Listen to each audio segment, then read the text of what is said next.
আসসালামু আলাইকুম বন্ধুরা। গল্পের শুরুতে আমরা সমুদ্রের তীরে একটা ছোট্ট মেয়েকে অজ্ঞান হয়ে পড়ে থাকতে দেখি। যখন মেয়েটার জ্ঞান ফেরে, সে দেখতে পায় যে তার চারপাশে শুধু মানুষের লাশ আর লাশ ছড়িয়ে আছে। আন্ডারওয়ার্ল্ডের কিছু লোক মিলে তাদের পুরো গ্রামটাকে কবরস্থান বানিয়ে ফেলেছে। গ্রামের কিছু মানুষ সেখান থেকে পালানোর চেষ্টাও করে, কিন্তু ওই খুনিরা তাদেরকেও মেরে ফেলে। মেয়েটার মা ওই ছোট্ট মেয়েটাকে বাঁচানোর অনেক চেষ্টা করে, কিন্তু ওই লোকগুলো মেয়েটার সামনে তার মা কেউ মেরে ফেলে। আর তারপর ওই বাচ্চা মেয়েটাকেও মারার জন্য তারা এগিয়ে আসে। আর ঠিক এমন সময় আমরা এই গুন্ডাদের লিডার ইতোকে দেখতে পাই, যে কিনা ওখানে বসে বসে লাশ গুনছিল। ইতো দেখতে পায় যে তার লোকেরা এখন একটা ছোট্ট বাচ্চাকে মারতে যাচ্ছে। ইতো তার জীবনে অনেক মাসুম মানুষের জান নিয়েছে, যা তাকে ভেতর থেকে একটা পশুতে পরিণত করে ফেলেছে। কিন্তু আজকে ওই বাচ্চাটাকে দেখে তার ভেতরের মনুষ্যত্ব জেগে ওঠে। ওই বাচ্চা মেয়েটাকে মারার সময় তার হাত কাঁপতে শুরু করে, আর জীবনে প্রথমবার তার মনে হয় যে নিজেকে বদলানোর সে একটা সুযোগ পেয়ে গেছে, যার ফলে সে নিজের লোকেদেরকে মেরে ফেলে আর ওই বাচ্চাটাকে নিয়ে ওখান থেকে চলে যায়। কিন্তু এইসব কিছু করতে গিয়ে বেচারা ইতোর গায়েও গুলি লেগে যায়। আর এমনটা করে ইতো আসলে অনেক ভয়ঙ্কর সব লোকেদের সাথে শত্রুতা করে ফেলে। আর খুব শীঘ্রই সবাই জেনে যায় যে ইতো ট্রাইডের সাথে বেইমানি করেছে, যার ফলে তাকে মারার জন্য মানুষের লম্বা লাইন লেগে যায়। এরপর ইতো তার এক বন্ধুর কাছে চলে যায়, কিন্তু তার শরীর থেকে অতিরিক্ত রক্তক্ষরণের কারণে সে তার বন্ধুকে কিছু বলার আগে সেখানে অজ্ঞান হয়ে যায়। আর যখন তার জ্ঞান ফেরে, তখন সে দেখতে পায় যে কেউ তার শরীর থেকে গুলিগুলো বের করে দিয়েছে। সেখানে শিন নামের একটা মেয়ে তাকে কিছু পেইন কিলার খেতে দেয়, যেটা খেয়ে সে কিছুটা আরামও পায়। তবে বিপদ কিন্তু এখনো কাটেনি। ইতো 3 বছর পর এখানে ফিরে এসেছে, তাও আবার এমন অবস্থাতে। তাই শিন তাকে নিয়ে অনেক ভয় পাচ্ছিল, কারণ ইতোর জন্য হয়তো তাদেরকেও মরতে হতে পারে। তো এসব কিছুর মধ্যেই তার পুরনো বন্ধু ফাতি সেখানে চলে আসে। ফাতি ইতোকে বলে যে তুমি এমনটা কেন করলে? ওরা তোমাকে সম্মান করত, তোমাকে ভয় পেত। 3 বছর একটানা ট্রায়াডে থাকার পর একটা বাচ্চার জন্য তুমি সবকিছু হারিয়ে ফেললে। কিন্তু ইতো তাকে বলে যদি তুমি আমার জায়গাতে থাকতে তাহলে তুমিও ঠিক এমনটাই করতে।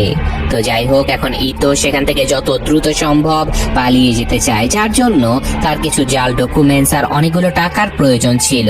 ফাতি তাকে বলে যে পালিয়ে আর যাবে কোথায়? এদের দিকে দেখো, এরা সবাই আমাদের বন্ধু। ওরা ট্রায়েডকে ছেড়ে পালিয়ে যাওয়ার চেষ্টা করেছিল, কিন্তু দেখো অর্ধেক ওরা মারা গেছে, আর যারা বেঁচে আছে তারা পোকামাকড়ের মতো জেলে পচে মরছে।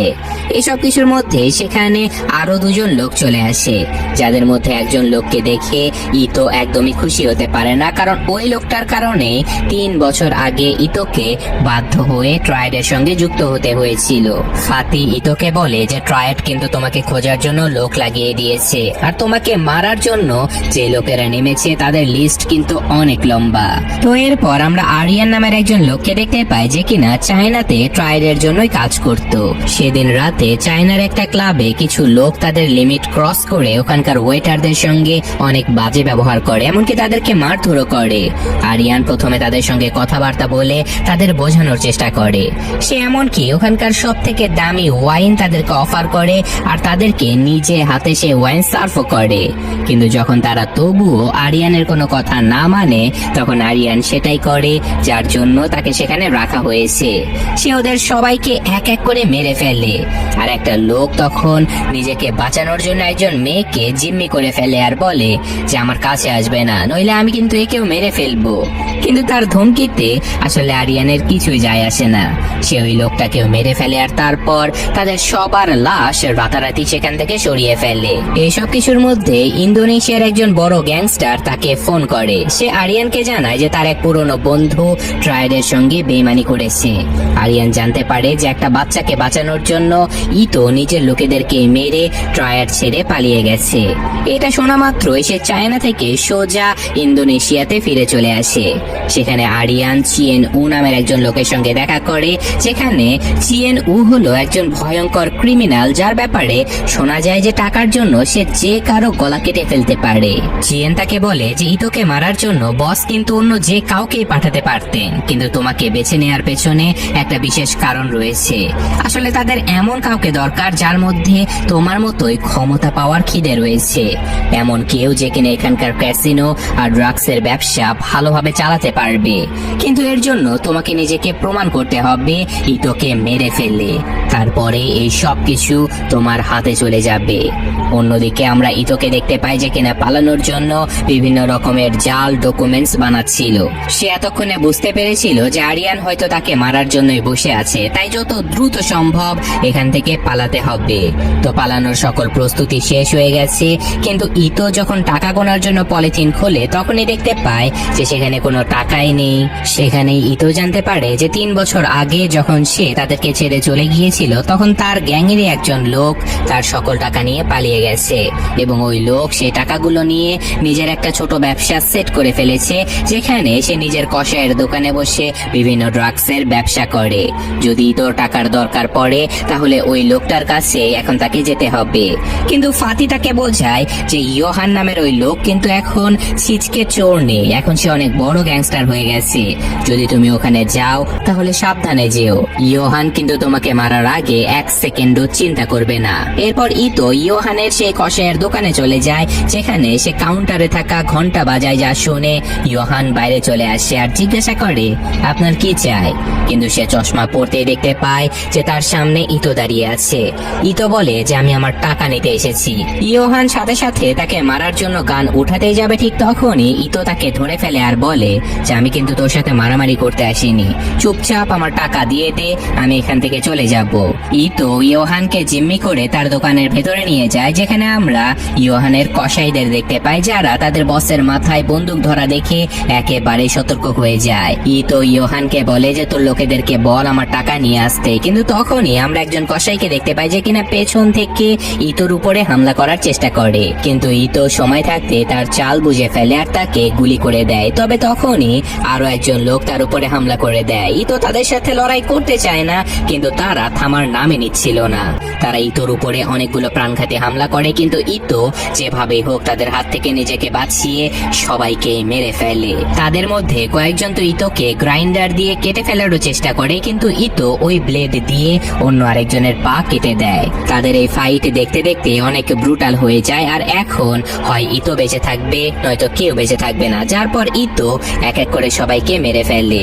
এরই মাঝে ইয়োহান সুযোগ বুঝে ওখান থেকে পালিয়ে চলে যায়, আর সবাইকে মারার পরে ইতো যখন ইয়োহানকে খুঁজছিল তখন ইয়োহান তার উপরে গুলি চালিয়ে দেয়। ইতো দেখতে পায় যে ইয়োহান কারোর সাথে ফোনে কথা বলছিল, কিন্তু ইয়োহান ইতোর ব্যাপারে কাউকে কিছু বলার আগে ইতো তার পায়ে গুলি করে দেয় আর তার কাছ থেকে ফোনটা কেড়ে নেয়। সে জিজ্ঞাসা করে যে কাকে কল করেছিলি তুই, কিন্তু ইয়োহান বলে যে এত তারা কিসের, তো টাকা চাই না, এই যে নে তোর টাকা। কিন্তু ঠিকঠাক উত্তর না দেওয়ার কারণে ইতো তার আঙুলগুলো ভেঙে দেয়, যার পর ইয়োহান তাকে জানায় যে ট্রায়াডের লোকেরা কিন্তু তোর পিছু করছে, আর আমার লোকেরাও তোর বন্ধু ফাতিকে মারার জন্য তার কাছে পৌঁছে গেছে, তো এখন তুই কাকে বাঁচাবি। তবে ইতো এখানে কিছু বুঝে ওঠার আগে হঠাৎ করে কিছু লোক তার উপরে হামলা করে দেয়, আর এই গোলাগুলির মধ্যে ইয়োহান মারা যায়। ওদিকে আমরা ফাতিকে দেখতে পাই যে কিনা বেরোনোর আগে ইতোকে একটা কল করে, কিন্তু যখন সে কল তোলে না তখন ফাতির সাথে সাথে বুঝে যায় যে ইতোর সাথে নিশ্চয়ই কোনো ঝামেলা হয়েছে। তাই সে ববকে বলে যে শিনকে এখান থেকে যেভাবেই হোক নিরাপদ একটা জায়গাতে নিয়ে যেতে।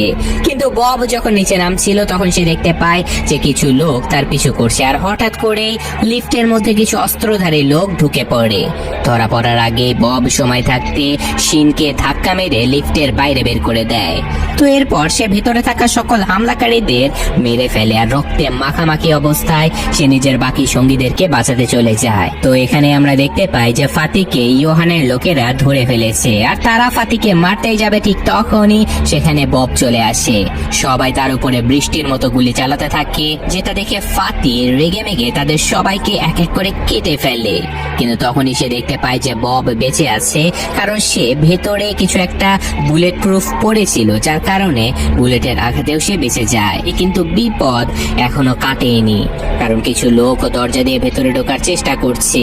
তো বব তাদেরকে আটকানোর অনেক চেষ্টা করে, কিন্তু ওই লোকগুলো দরজা ভেঙে ভেতরে ঢুকে পড়ে। তারা দুজনেই ওদের সাথে ফাইট করতে থাকে, কিন্তু ওদের সংখ্যা এতটাই বেশি ছিল যে ওদের সঙ্গে লড়াই করা একদমই সহজ ছিল না।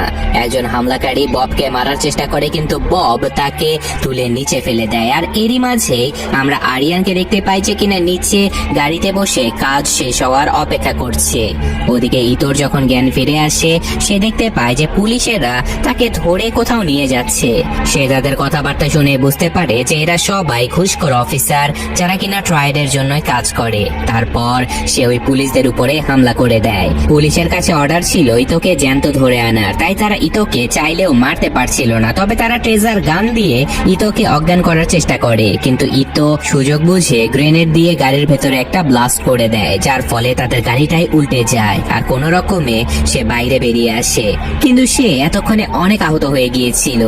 এরপর সে পাশে দাঁড়িয়ে থাকা একজন লোকের গাড়ি ছিনিয়ে নিয়ে ওখান থেকে পালিয়ে যায়। ওদিকে জ্যাক ওই বাচ্চাটাকে বাঁচানোর প্রাণপণ চেষ্টা করছে, কিন্তু তখনই হঠাৎ একজন লোক তার পেটে চাকু ঢুকিয়ে দেয়। প্রচন্ড ব্যথা পাওয়ার পরেও জ্যাক পিছিয়ে যায় না। জ্যাক এক ঝটকায় পাল্টা আক্রমণ করে তাকে ওখানে মেরে ফেলে। এরই মাঝে চিয়েনের কাছে তার লোকেদের ফোন চলে আসে। তারা তাকে জানায় যে ইয়োহানের লোকেরা ভেতরে গিয়েছিল, কিন্তু কেউ এখনো বাইরে বেরিয়ে আসেনি। সে ভালো মতো জানতো যে ওদেরকে মারা এদের কর্ম নয়। এই কথা বুঝতে পেরে সে নিজেদের লোককে এই কাজটা শেষ করার কথা বলে দেয়। আর ওদিকে ফাতি ওই লোকগুলোর সাথে একাই লড়াই করে যাচ্ছে। সবাইকে মারার পর সে যখন ওখান থেকে চলে যাবে ঠিক তখনই পেছন থেকে আরেকজন লোক এসে তার উপরে হামলা করে দেয়। সে বেচারা অনেক আঘাত পায়, অনেক রক্ত বেরিয়ে যায়, কিন্তু সে ওই বাচ্চা মেয়েটাকে যে কোনো মূল্যে বাঁচাতে চায়। তারা তিনজন আধমরা অবস্থাতে এখান থেকে এগোতে যাবে ঠিক তখনই আবারও একজন লোক তাদের সামনে এসে দাঁড়িয়ে পড়ে। বব তাদের ফাইটের জন্য চ্যালেঞ্জ করে, কিন্তু তখনই আবার লিফটের দরজা খুলে যায় আর সেখানে তারা এমন সব লোকদেরকে দেখতে পায় যা দেখে তাদের মাথায় রীতিমতো আকাশ ভেঙে পড়ে, কারণ তাদের সামনে ট্রায়াডের এলিট কিলারেরা দাঁড়িয়ে আছে। ফাতি বুঝতে পারে যে এখন তাদের বেঁচে ফেরা অসম্ভব, তাই সে তার বন্ধুদেরকে ওই বাচ্চাকে নিয়ে পালানোর কথা বলে, কিন্তু বব এখন আর পালাতে চায় না। এলিনা নামের এখানে একজন সাদা চুলের মেয়ে ছিল যে কিনা ইয়োহানের লোকদেরকে মেরে ফেলে। ফাতি তার সঙ্গে লড়াই করতে যাবে, কিন্তু তখনই বব তাকে আটকে দেয় আর বলে যে না, তোমরা পেছনের রাস্তা দিয়ে বেরিয়ে যাও। এটা বলে সে এলিট কিলারদের উপরে হামলা করে দেয়, কিন্তু এক আঘাতে এলিনা তাকে মেরে ফেলে। আর ওদিকে আমরা অ্যানাকে দেখতে পাই যে কিনা জ্যাককে ধরে ফেলেছে। সে সবার আগে জ্যাকের হাত কেটে ফেলে আর তারপর তার গলা কেটে তাকে খুবই নির্মম ভাবে মেরে ফেলে। সে এখন ফাতিকে মারার জন্য এগিয়ে যাচ্ছিল, কিন্তু ঠিক তখনই সেখানে আরিয়ান চলে আসে। অ্যানা বলে যে এইসব কিছু করছোটা কি, তুমি কি আমাদের ধোকা দিতে চাও? কিন্তু আরিয়ান তাকে একটার পর একটা ঘুষি মারতে থাকে আর একটা জোরদার কিকের সাথে তাকে ওখানে শেষ করে ফেলে। আরিয়ান এখান থেকে ফাতিকে পালাতে সাহায্য করে, কিন্তু তখনই ফাতির আরিয়ানের উপরে সন্দেহ হতে থাকে। সে বলে যে ইয়োহান তো জানতোই না যে আমরা কোথায় থাকি, শুধু তুমি জানতে আমাদের ঠিকানা। এখন সত্যি করে বলো যে ইয়োহানকে আমাদের খবর কে দিয়েছে? তো এখানে আরিয়ান কিছু বোঝানোর আগে ফাতি গুলি চালিয়ে দেয় আর ওই বাচ্চাটাকে নিয়ে ওখান থেকে যেতে শুরু করে। তবে কিছু দূর যেতেই কিছু অস্ত্রধারী লোক তাদেরকে ঘিরে ফেলে আর তার উপরে গুলির বৃষ্টি শুরু করে দেয়। আর ফাতি সবার থেকে বেঁচে পালানোর চেষ্টা করে, কিন্তু সন্ত্রাসীরা ওই বাচ্চাটাকে মারার জন্য কোমর বেঁধে তার পেছনে পড়েছিল। তাই এখন ফাতি নিজের গাড়ির নিচে অনেক সন্ত্রাসীকে জ্যান্তই পিষে ফেলে, কিন্তু এই সময়ের মধ্যে তার গায়ে অনেকগুলো গুলি লেগে যায়।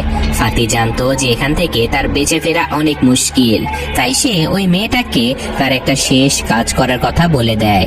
তারপর সে ধীরে ধীরে ওই সন্ত্রাসীর দিকে এগিয়ে যেতে থাকে আর সবাই তার সামনে অস্ত্র তাক করে দাঁড়িয়েছিল। আর যখনই ফাতি গান উঠিয়েছিল তাদেরকে মারার জন্য, সাথে সাথে তারা ব্রাশ ফায়ার শুরু করে দেয় আর ফাতির শরীরটা গুলিতে ঝাঁঝরা করে ফেলে। তাদের মধ্যে একজন লোক ওই মেয়েটাকে দেখতে যায়, কিন্তু ততক্ষণে ওই মেয়েটা গাড়ির ভেতর থেকে পালিয়ে গিয়েছিল। আর এদিকে এতগুলো গুলি লাগার পরেও ফাতি তখনও জীবিত ছিল। এখন একজন সন্ত্রাসী ফাতির মাথায় একটা শেষ গুলি করে তাকে মারতে যাচ্ছিল, কিন্তু তখনই অন্ধকারে লুকিয়ে থাকা একজন অজানা মেয়ে ওই সবগুলো সন্ত্রাসীকে গুলি করে মেরে ফেলে। সে দেখতে পায় যে ততক্ষণে ফাতি মারা গেছে, কিন্তু তখনই সে পুলিশের সাইরেনের আওয়াজও শুনতে পায়। এটা শুনে ওই মেয়েটা ওখান থেকে পালিয়ে যায় আর এতক্ষণে ইতো ওই জায়গাতে ফিরে চলে আসে। আর সে দেখতে পায় যে তার সকল বন্ধুরা ইতিমধ্যে মারা গেছে। তার মনে হয় যে ওই সন্ত্রাসীরা ওই মেয়েটাকে হয়তো মেরে ফেলেছে, কিন্তু এমনটা ছিল ছিল না, কারণ মারা যাবার আগে ফাতি ওই বাচ্চা মেয়েটাকে পাশেই দাঁড়িয়ে থাকা অন্য একটা গাড়ির নিচে লুকিয়ে রেখেছিল, যার কারণে বাচ্চাটার প্রাণ এ যাত্রায় বেঁচে যায়। বাচ্চাটাকে জীবন্ত পেয়ে ইতো অনেক খুশি হয়ে যায়। সে সাথে সাথে ওই বাচ্চাটাকে নিয়ে এখান থেকে পালিয়ে যেতে থাকে। এখানে ইতো শিনকে ফোন করে বলে যে সবকিছু শেষ হয়ে গেছে, নিজেদের ফোন ফেলে দাও আর এখান থেকে অনেক দূরে চলে যাও। এরপরই তো ওই মেয়েটাকে একটা নিরাপদ জায়গাতে নিয়ে চলে যায়। সেখানে পৌঁছে ইতো চারপাশের মেঝেতে কাচের টুকরো ভেঙে ছড়িয়ে দেয়, যাতে করে কেউ ঘরের ভেতরে ঢোকার চেষ্টা করলে সে সাথে সাথে টের পেয়ে যায়। ইতো এখন ওই মেয়েটাকে তার নাম জিজ্ঞাসা করে, যার উত্তরে মেয়েটা তাকে নিজের নাম রিনা বলে। অন্যদিকে আমরা আরিয়ানকে দেখতে পাই যে কিনা এখনো বেঁচে আছে, কারণ সেদিন ফাতি তার উপরে গুলি চালায়নি। এরপর সে চিয়েনের সঙ্গে দেখা করতে চলে যায়, আর সে চিয়েনের উপর অনেক রেগেছিল। কিন্তু এলিনা এখানে আরিয়ানকে দেখে তাকে মেরে ফেলতে চায়, কিন্তু চিয়েন এলিনাকে আটকে দেয় আর বলে ওকে আসতে দাও। সে আরিয়ানকে বসতে বলে আর তাকে জিজ্ঞাসা করে যে তুমি এমনটা কেন করলে, আমার পাঠানো লোককে মারলে কেন? আরিয়ান বলে যে তুমি ইতো আর ওই মেয়েটাকে মারতে চাও, এটা না হয় বুঝলাম, কিন্তু তুমি আমার বন্ধুদেরকে কেন মারলে? আসলে আরিয়ান, ইতো আর তার বাকি বন্ধুরা মিলে 6 নামের একটা গ্যাং চালাতো। তারা অনেক ভালো বন্ধু হলেও কাজের কারণে তারা আলাদা আলাদা থাকতো। তো যাই হোক, এখন চিয়েন তাকে বলে যে কেউ ইতোকে সাহায্য করার চেষ্টা করবে তাকে মরতেই হবে। এখন তুমি বললো ইতোকে মেরে তার জায়গা নিতে চাও কিনা? আরিয়ান তার কথায় রাজি হয়ে যায়, কারণ সে এই সুযোগটা হাতছাড়া করতে চায় না। অন্যদিকে আমরা ইতোকে দেখতে পাই, যার এখন ভয়ের চোটে ঘুমিয়ে আসছিল না। সে রিনাকে যে কোনো মূল্যে বাঁচাতে চায়। তো এখন রাতের বেলা না ঘুমিয়ে সে ওই বাচ্চাটাকে পাহারা দিচ্ছিল, আর ঠিক তখনই সেখানে সে কারো উপস্থিতির শব্দ টের পায়। সে পা টিপে টিপে এগিয়ে যায়, কিন্তু সে দেখতে পায় যে না, এই ঘরে এখনো কেউ ঢোকেনি। কিন্তু তখনই ওই মেয়েটা তার উপরে আবারও অ্যাটাক করে দেয়। ইতোর সাথে সাথে ওই মেয়েটার সাথে লড়াই শুরু করে দেয়, কিন্তু সে যেহেতু আগে থেকে অনেক আহত ছিল, তাই বেশিক্ষণ ওই মেয়েটার সামনে টিকতেই পারে না। ওই মেয়েটাকে সবাই অপারেটর নামেই চেনে, আর সে মূলত অনেক ভয়ঙ্কর একজন কিলার ছিল। সে এখানে ইতোর সকল মুভ জানতো, আর সে এখন ইতোকে এত জোরে একটা লাথি মারে যে ইতো আর উঠতেই পারে না। আর সম্পূর্ণভাবে ইতোকে বাগে আনার জন্য সে তার মাথা বেসিনে মেরে দেয়। তো এখানে অপারেটর তাকে মারতে যাবে, ঠিক তখনই এইসব আওয়াজ শুনে রিনা নামে সে বাচ্চাটা ঘর থেকে বেরিয়ে আসে, আর সে বলে যে প্লিজ এই আঙ্কেলকে মেরো না, ইনি আমার জীবন বাঁচিয়েছে। এই কথা শোনার পরে অপারেটর ইতোকে বেঁচে থাকার একটা সুযোগ দেয়। তো এখানে আমরা জানতে পারি যে অপারেটরকে 6 অর্থাৎ ইতো এবং তার বন্ধুদেরকে মেরে ফেলার দায়িত্ব দেয়া হয়েছে। তো ইতো বলে যে ঠিক আছে, একসময় তো আমি ওদের লিডার ছিলাম, তো কিসের অপেক্ষা করছো তুমি? নিজের কাজ শেষ করো, আমাকে মেরে ফেলো। কিন্তু অপারেটর ইতোর কাছ থেকে জানতে চায় যে তুমি ওই বাচ্চাটাকে তোমার সাথে কেন রেখেছো, কারণ যদি ওই বাচ্চাটা তার সাথে থাকে তাহলে সে অবশ্যই মারা পড়বে, যেমন তার বন্ধুরা ইতিমধ্যেই মারা গেছে। কিন্তু ইতো তার বন্ধুদের কথা এই মেয়েটার মুখ থেকে শুনে সে অনেক রেগে যায়, কিন্তু অপারেটর তাকে এটা বোঝায় যে তারা সবাই ইতোর ভুলের কারণেই মারা গেছে। আর একজন যে বেঁচে আছে অর্থাৎ আরিয়ান, যাকে ইতো নিজের ভাই মানতো, সেও এখন ইতোকে মারার জন্য উঠে পড়ে লেগেছে। ইতো বলে যে অনেক হয়েছে, থামো এবার, আমাকে মেরে ফেলো। কিন্তু অপারেটর এমনটা করে না, আর ওখান থেকে সে চলে যায়। এরপর আমরা 3 বছর আগের ফ্ল্যাশব্যাক দেখতে পাই, যেখানে আমরা আরিয়ানকে দেখি যে কিনা চাইনিজ শেখার চেষ্টা করছে। তখনই সে ভেতর থেকে ইতোর চিৎকার শুনতে পায়, আর এখানে আমরা জানতে পারি যে বব আসলে ড্রাগস বিক্রি করতে গিয়ে ধরা পড়ে গেছে, যার কারণে তাকে ইতোর কাছে অনেক বকা শুনতে হয় আজ। তো নিজেকে সঠিক প্রমাণ করতে গিয়ে বব বলে যে আজকাল ড্রাগসের ব্যবসায় অনেক টাকা রয়েছে, আমাদের সামনে এগোতে হলে এই ব্যবসাটাই করতে হবে। কিন্তু ইতো ট্রায়াডের হয়ে কাজ করার একেবারে বিপক্ষে ছিল, কারণ ওরা অনেক বিপজ্জনক লোক ছিল। তো এখানে দুজনের মধ্যে এই ব্যাপারটা নিয়ে হাতাহাতিও হয়ে যায় যে তারা ট্রায়াডের হয়ে কাজ করবে নাকি করবে না। কিন্তু তখনই আরিয়ান তাদের মাঝে এসে দুজনকে শান্ত করে আর বলে যে বস, আমি ববির কথার সাথে একমত আছি, আমাদের টাকা কামানোর জন্য কিছু না কিছু তো করতেই হবে। ভাবো, আমাদের মতো রাস্তার ছেলেরা ট্রায়াডের এলিট লোকেদের সাথে মিলে কাজ করবে। তো ওই সময় যদিও ট্রায়াডের হয়ে কাজ করতে রাজি ছিল না, কিন্তু পরবর্তীতে তারা দুজনেই কিন্তু ট্রায়াডে জয়েন করে ফেলে, যা আজকে তাদের এমন একটা জায়গাতে এনে দাঁড় করিয়েছে যে দুই বন্ধু এখন শুধু মৃত্যু মৃত্যুর জন্য অপেক্ষা করছিল। তো যাই হোক, এখন আরিয়ান ঠিক ওই জায়গাতেই দাঁড়িয়ে ইতোকে কল করে আর বলে, আমি এমনটা চাইনি, আমি সবাইকে বাঁচানোর চেষ্টা করেছি শুধু এই জন্য যেন আমরা সবাই একসাথে সামনে এগোতে পারি, কিন্তু তুমি ওই মেয়েটার জন্য বছরের পর বছর করা মেহনত গুলো সব ধুলায় মিশিয়ে দিয়েছো। ইতো তাকে বলে যে ট্রায়াড তাকে তোমাকেও আমার মতো একটা জানোয়ার বানিয়ে দিয়েছে, কিন্তু আমার কথা শোনো, যদি তুমি আমার জায়গাতে থাকতে তাহলে তুমিও এমনটাই করতে।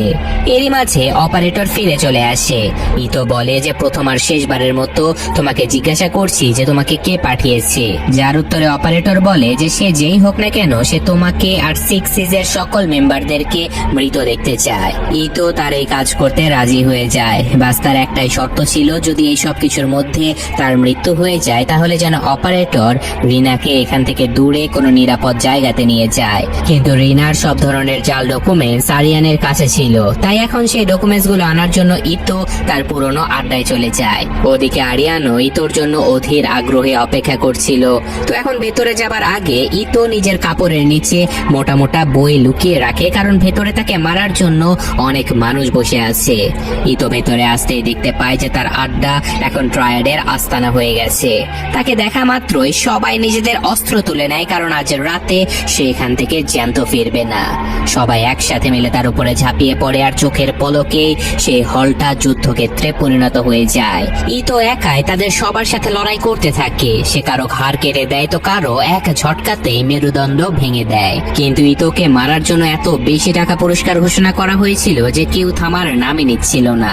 শুধু তাই নয়, একজন সন্ত্রাসীকে সে বল দিয়ে এমন ভাবে মারে যে তার মাথায় ফেটে যায়, যেটা দেখে উপস্থিত সকলের আত্মা কেঁপে ওঠে। তাই আর অন্যদিকে আমরা আরো একজন লোককে দেখতে পাই যে কিনা ইতোর আস্তানার খোঁজ পেয়ে গেছে। এরই মাঝে সেখানে অ্যানা আর এলিনাও চলে আসে। এই লোকেরা ওই মেয়ে দুজনকে দেখে বলে যে ঠিক আছে, তোমরাও আমাদের সাথেই চলো, আমরা সবাই মিলে ইতোকে মেরে ফেলবো। কিন্তু ওই মেয়েরা দল বেঁধে শিকার করার মতো কেউ ছিলই না, তাই তারা ওই লোকেদের সাথে যায় না। মেয়েদের এমন কাজ কারবার দেখে ওখানকার সবাই মেয়েদেরকে নিয়ে মজা করতে থাকে, কিন্তু খুব শীঘ্রই তাদের সকলের মজা উড়ে যাবে, কারণ যখনই তারা লিফটের দরজা খুলে ফেলে তখনই সেখানে অপারেটর তাদের সবাইকে গুলি করে ঝাঁঝরা করে দেয়। শেষমেশ সে লিফটের ভেতরে একটা গ্রেনেড ছুড়ে মারে, যেটার ব্লাস্টে বেঁচে থাকা সবাই মারা যায়। আর এই ব্লাস্টের আওয়াজ শুনে আরো লোকজন উপরে উঠে আসে, কিন্তু অপারেটর তাদের ওয়েলকাম করার জন্য দেয়ালে ডায়নামাইট লাগিয়ে রেখেছিল, আর সবগুলো এক এক করে ফেটে যায়, আর মুহূর্তের মধ্যে পুরো বিল্ডিং ধ্বংসস্তূপে পরিণত হয়ে যায়। অন্যদিকে আমরা ইতোকে দেখতে পাই, যার লড়াই শেষ হওয়ার নামই নিচ্ছিল না। একজনের পর একজন গুন্ডা মাস্তান তার উপরে হামলা করেই যাচ্ছিল, যেন শহরের সকল গুন্ডারা শুধু তাকেই মারতে এসেছে। যদিও কেউ তার চুলও ছিঁড়তে পারছিল না, কিন্তু ইতো এত লোকদেরকে আসতে দেখে সে ফ্লোরে পেট্রোল ফেলে দেয়, আর যখনই সেই লোকগুলো পেট্রোলের উপরে পা দেয় সাথে সাথে সে গুলি চালিয়ে পেট্রোলে আগুন লাগিয়ে দেয়, আর সেই আগুনে সকল গুন্ডারা পুড়ে ছাই হয়ে যায়। তো এখানে আরিয়ান খুবই অধীর ভাবে অপেক্ষা করছিল ইতোকে নিজ হাতে মারার জন্য, কিন্তু তখনই সে একজন স্নাইপারকে দেখতে পায় যে কিনা এক গুলি করে ইতোকে মেরে ফেলতে এসেছিল। এরই মাঝে এলিনা আর অ্যানা ওই বাচ্চাটাকে মারতে চলে যায়, কিন্তু তখনই অপারেটর তাদের রাস্তার মাঝে এসে দাঁড়িয়ে পড়ে। এখানে অপারেটর সেই মেয়ে দুজনকে সাবধান করে দিয়ে বলে যে যদি কেউ ওই বাচ্চাটাকে ছোঁয়ার চেষ্টাও করে তাহলে সে তাদেরকে জ্যান্ত ছাড়বে না। কিন্তু ওই মেয়েরা কেউ অপারেটরের কথা শোনে না, আর এলিনা সবার আগে ওই মেয়েটার উপরে হামলা করে দেয়, আর তারপর অ্যানাও খুবই দ্রুত তার উপরেই ঝাঁপিয়ে পড়ে। কিন্তু অপারেটর কিন্তু কম ছিল না, ওই দুজন তাকে মারার জন্য নিজেদের পুরো শক্তি দিয়ে দেয়, কিন্তু অপারেটর একাই ওই দুজনের উপরেই ভারী পড়ে যায়। এরপর অ্যানা নিজের ধারালো অস্ত্র বের করে আর সেটা দিয়ে অপারেটরের গলা কাটতে যাবে, কিন্তু অপারেটর তখনই মাঝখানে চাকু এনে তাকে আটকে দেয়। এলিনাও তাকে মারার জন্য এগিয়ে আসে, কিন্তু তার সাথে লড়াই করার সময় অপারেটর অ্যানাকে তার নিজেরই ওই তারের মধ্যে পেঁচিয়ে শেষ করে দেবার চেষ্টা করে, আর শেষমেশ একটা এসির সাথে ওই তারটা বেঁধে এসিটাকে সে নিচে ফেলে দেয়। এর কারণে অ্যানা ওই তারগুলোর সাথে বেঁধে গড়িয়ে গড়িয়ে এমন ভাবে আটকে যায় যে খুবই নির্মম ভাবে তার গলা কেটে সে ওখানে মারা যায়। এখন শুধুমাত্র এলিনা আর অপারেটরই বেঁচে ছিল।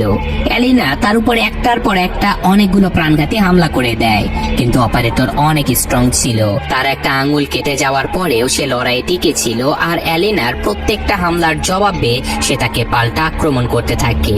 এইসব কিছুর মধ্যে একটা আঘাত করে করে এলেনা মনে করেছিল যে সে অপারেটরকে মেরে ফেলেছে, কিন্তু তখনই সে দেখতে পায় যে অপারেটর ইতিমধ্যে তার পেট কেটে ফেলেছে। আর সবশেষে অপারেটর তার হাত চিরে তার গলায় একটা চাকু ঢুকিয়ে দেয়, যার ফলে এলেনা মাটিতে পড়ে ছটফট করতে করতে ওখানে মারা যায়। ওদিকে ইতো জলদি নিজের শরীর থেকে সকল বই বের করে ফেলে আর এখন সে সামনে এগোতে থাকে। আর ওই স্নাইপার যে কিনা তাকে গুলি করতে এসেছিল, সে শুট করার আগে আরিয়ান পেছন থেকে তার উপরে হামলা করে স্নাইপারটাকে মেরে ফেলে। আর ফাইনালি ইতো আরিয়ানের কাছে চলে আসে আর তার মাথায় বন্দুক রেখে জিজ্ঞাসা করে যে আমার আর ওই বাচ্চার ডকুমেন্টস গুলো কোথায়। আরিয়ান তাকে বলে যে স্নাইপারের হাত থেকে আমি তোমার প্রাণ বাঁচালাম আর তুমি আমাকে এইভাবে ধন্যবাদ দিচ্ছ। ইতো এই কথা শুনে বন্দুক ফেলে দিয়ে বলে যে এবার এটাকে এখানে শেষ করতে হবে, আমাকে আর ওই মেয়েটাকে এখান থেকে যেতে দাও, কথা দিচ্ছি আমার চেহারা আর দ্বিতীয়বার তুমি জীবনেও দেখবে না। কিন্তু আরিয়ান তাকে এমনি এমনি যেতে দেওয়ার পাত্র ছিল না। সে বলে যে জানো তোমার পরে 6 এর জায়গা কে নেবে। এই কথা শুনে ইতো বলে যে তুমিও সেই একই ভুল করছো যা আমি 3 বছর আগে করেছিলাম। চিয়েন তোমাকেও বোকা বানাচ্ছে। আমার কথা বিশ্বাস করো, এই 6 গ্যাং এর ভিতরে শুধু মৃত্যুই রয়েছে। কিন্তু ক্ষমতার নেশায় বোধ হয়ে আরিয়ান তার একটা কথাও শোনে না আর তাকে জোরে একটা লাথি মেরে দেয়। ইতো তাকে আটকানোর জন্য এগিয়ে তো যায়, কিন্তু আরিয়ান তাকে তুলে নিচে আছড়ে ফেলে দেয় আর তাকে জোরে ঘুষি মারতে থাকে। ইতো তাকে মারতে চায় না, কারণ দুজন একসময় অনেক ভালো বন্ধু ছিল। কিন্তু আরিয়ানের চিন্তা এখন তার থেকে একেবারে আলাদা হয়ে গিয়েছিল। সে যে কোনো মূল্যে 6 এর লিডার হতে চাইতো। সে ইতোর উপরে একটার পর একটা আঘাত করতে থাকে আর শেষমেশ তার মুখে এত জোরে একটা পাঞ্চ করে যার ফলে ইতো মাটিতে পড়ে যায়। কিন্তু ইতো আরিয়ানের উপরে কোনো পাল্টা আক্রমণ করে না। ইতো তাকে বোঝানোর প্রাণপণ চেষ্টা করে যে তুমি আমাকে লড়াই করার জন্য বাধ্য করো না, এইসব কিছু বন্ধ করো, এতে আমাদের সকলের জন্য ভালো হবে। কিন্তু আরিয়ান তার কোনো কথাই শুনছিল না, তাই শেষমেশ ইতো পাল্টা আক্রমণ করে দেয়। কিন্তু আরিয়ান তার সব আঘাত থেকে বেঁচে যাচ্ছিল। দুজনের মধ্যে ফাইট এত লম্বা হয়ে যাচ্ছিল যে শেষমেশ দুজনেই খুবই বাজেভাবে ক্লান্ত হয়ে পড়ে। কিন্তু তারপরেও দুজন লড়াই করতে থাকে, কেউ হার মানার পাত্র ছিল না। এখানে আরিয়ান ইতোর চোয়াল ভেঙে দেবার চেষ্টা করে আর এই সব কিছু করতে করতে তারা দুজনেই প্রচন্ড আহত হয়ে যায়। কিন্তু এই লড়াই তখনও থামে না, কারণ কেবলমাত্র একজনের মৃত্যু হলে এই লড়াই থামতে পারে। আর সেই সাথে লড়ার সময় ইতোর হাতে চোট লেগে যায় আর আরিয়ান যখন তাকে মারার চেষ্টা করে তখন সে পায়ে আঘাত পায়, যার ফলে সে খোঁড়াতে শুরু করে। ইতো এবার আরিয়ানকে তুলে পাশে রাখা একটা কাটার মেশিনের কাছে নিয়ে যায় আর সেই মেশিন চালু করে সে আরিয়ানকে কেটে ফেলতে চায়। কিন্তু এখানে আরিয়ানকে শেষ করার আগে আরিয়ান ইতোর পেটে স্ক্রুড্রাইভার ঢুকিয়ে দেয় আর দুজনের অবস্থা খারাপ থেকে আরো খারাপ হতে থাকে। কিন্তু তারা তবুও লড়াই করা বন্ধ করে না। আরিয়ান এবার ধারালো একটা ব্লেড নিয়ে ইতোর শরীরের অনেক জায়গাতে কেটেও দেয়। ইতো তখন একটা ধারালো কাঠ ওঠায় আর সেটা আরিয়ানের পায়ে ঢুকিয়ে দেয়। শেষমেশ তারা দুজন একসাথে একে অপরকে আঘাত করে, যেখানে আরিয়ান ব্লেডটা ইতোর মুখের এপাশ ওপাশে ঢুকিয়ে দেয়, কিন্তু ইতো ওই ধারালো কাঠের টুকরোটা আরিয়ানের গলায় ঢুকিয়ে দেয়। তো ফাইনালি রক্তে ভেজা ইতো আরিয়ানের গলাটায় চিরে ফেলে। ইতো চাইলে তাকে মেরে ফেলতে পারতো, কিন্তু সে এমনটা করে না আর বলে যে একবার নিজের দিকে তাকিয়ে দেখো, ওই লোকগুলো তোমাকে কি জানোয়ার বানিয়ে দিয়েছে। এইসব কিছু বলে ইতো ওখান থেকে যেতে শুরু করে আর সে পেছনে ফিরে তাকায়ও না। আর আরিয়ান তাকে আটকানোর চেষ্টা করে, কারণ তার মতে ফাইট এখনো শেষ হয়নি। সে তাকে যে কোনো মূল্যে মারতে যাচ্ছিল, তাই সে ওখানে পড়ে থাকা একটা বন্দুক দিয়ে তার উপরে কয়েকটা গান ফায়ার করে। কিন্তু এত কিছুর পরেও ইতো এখন তার সাথে লড়াই করার জন্য আর ফেরে না, সে ওখান থেকে চলে যায়। আর এখন আরিয়ান এই ভয়ঙ্কর আহত অবস্থায় সেখানে একা দাঁড়িয়ে ব্যথায় কাতরাতে থাকে। আর তখনই সেখানে চিয়েন চলে আসে। সে আরিয়ানের এমন অবস্থা দেখে খুবই হতাশ হয় আর আরিয়ান তাকে বলে তুমি এমনটা কেন করলে, ইতোকে মারার জন্য আমাকে কেন বেছে নিলে। যার উত্তরে চিয়েন তাকে বলে যে আমি তো তোমাকে ব্যাস কিছু অপশন দিয়েছিলাম, বেছে তো তুমি নিয়েছিলে। এই কথা শুনে আরিয়ান রেগে মেগে চিয়েনের উপরে গুলি চালিয়ে দেয়, কিন্তু বন্দুকটা খালি ছিল।